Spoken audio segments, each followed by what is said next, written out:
تسنیم حیدر کی آ چکی ہیں کہ یہاں پلاننگ کی گئی اور پیسہ دیا گیا، تو ان کو کنیکٹ کیا جا رہا ہے، مانا شریف فیملی ہوگی، کیونکہ بیہائنڈ دی کلوز ڈور جس ڈاکومنٹری میں وہ کام کر رہے تھے، وہ ڈاکومنٹری جو تھی اس کے بیہائنڈ دی کلوز ڈور کسی ایسے شخص کے، ایسے افراد کے سیکرٹس ڈسکلوز کر رہے تھے، ایسٹس ڈسکلوز کر رہے تھے، ڈاکے ڈسکلوز کر رہے تھے جو پہلے اوپن نہیں تھے، جبکہ شریف فیملی اور زرداری فیملی تو اوپن ہے کہ یہ ڈکیٹ ہیں، انہوں نے منی لانڈرنگ کی ہے، پیسہ لوٹا ہے، وہ جن فلیٹوں میں رہ رہے ہیں نواز شریف، وہ پیسہ وہ لوٹے ہوئے پیسے سے بنائے گئے، تو یہ تو اوپن تھے، ان کا مزید ان کا ڈسکلوز کیا کرنا تھا، اور بھی ان کی ایسٹ سامنے آ جائیں گی تو وہ تو ان کو فرق نہیں پڑتا، وہ بدنام زمانہ ہے۔ قتل میں وہ شخص شامل ہے جو جس کے سیکرٹ کلوز تھے، بیہائنڈ دی کلوز ڈور تھے، یہ نقطہ سامنے آتا ہے، اور اس صورت میں جنرل باجوہ پہ آواز اٹھے گی، کیونکہ جنرل باجوہ کے 12 بلین کے اثاثے تو پاکستان میں ہیں، وہ سیلف اسیسمنٹ کے مطابق قیمت ہے، حقیقی قیمت جو ہے وہ 60-70 ارب روپے ہے، اور جو صرف پاکستان میں، پاکستان سے باہر کیا ہے کچھ پتہ نہیں ہے، اور ممکن ہے کہ ارشد شریف وہ جو باہر ہیں وہ ان کو ڈسکلوز کر رہا ہو، کیونکہ جو اندر تھے تو ایف بی آر کے پاس تھے، وہ تو مل سکتے تھے، جسے اب اسحاق ڈار نے ڈسکلوز کر دیا، لیک کر دیا جان بوجھ کر۔ تو یہ جو کہنا ہے کہ یہ صرف شریف فیملی پہ ہی برڈن ڈالا جائے، یہ درست نظر نہیں آتا، وہ تو پہلے ہی بدنام ہے، ان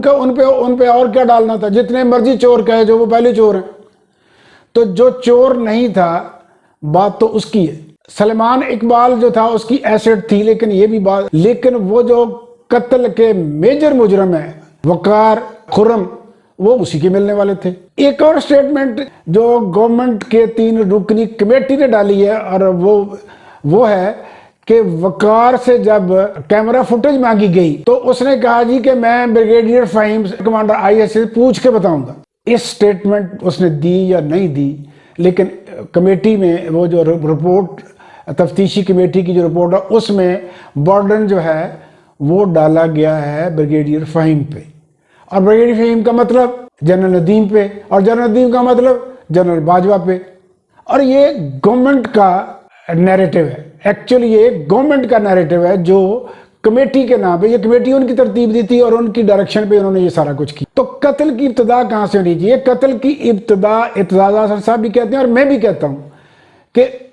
ان مقدمات سے شروع ہونی چاہیے جو 18 اس کے خلاف بنائے گئے، کیوں بنائے گئے، کس نے بنائے، وہ قاتل ہے، وہ پھر اسے جس نے پاکستان سے نکلنے پہ مجبور کیا، پھر وہ دبئی چلے گا، تو دبئی گورنمنٹ میں کس نے پریشر ڈالا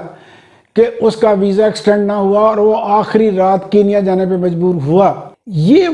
وہ پروفز ہیں،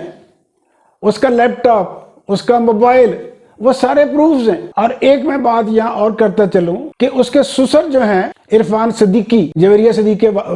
والد جو ہیں، وہ نواز شریف کے قریب ترین آدمی ہیں، جب تک نواز شریف وزیر اعظم رہا وہ اس کے ایڈوائزر رہے، وہ صدر تارڑ کے ایڈوائزر رہے، لیکن کام وہ نواز شریف کے لیے کرتے تھے۔ جنگ کے معروف کالم نگار ہیں، وہ کہاں ہیں؟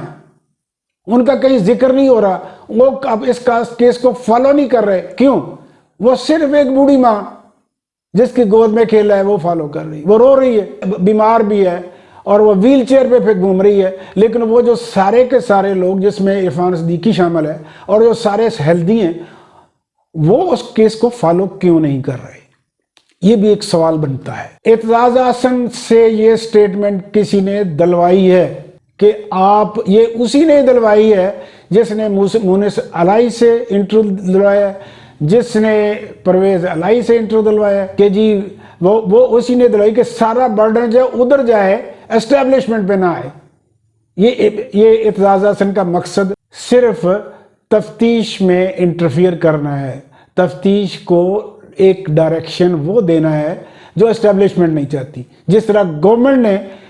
وہ 3 رکنی جو کمیٹی تھی اس میں بریگیڈیئر فہیم کا نام ڈال کے تفتیش کا رخ اسٹیبلشمنٹ کی طرف موڑا تھا، اور اب اسٹیبلشمنٹ نے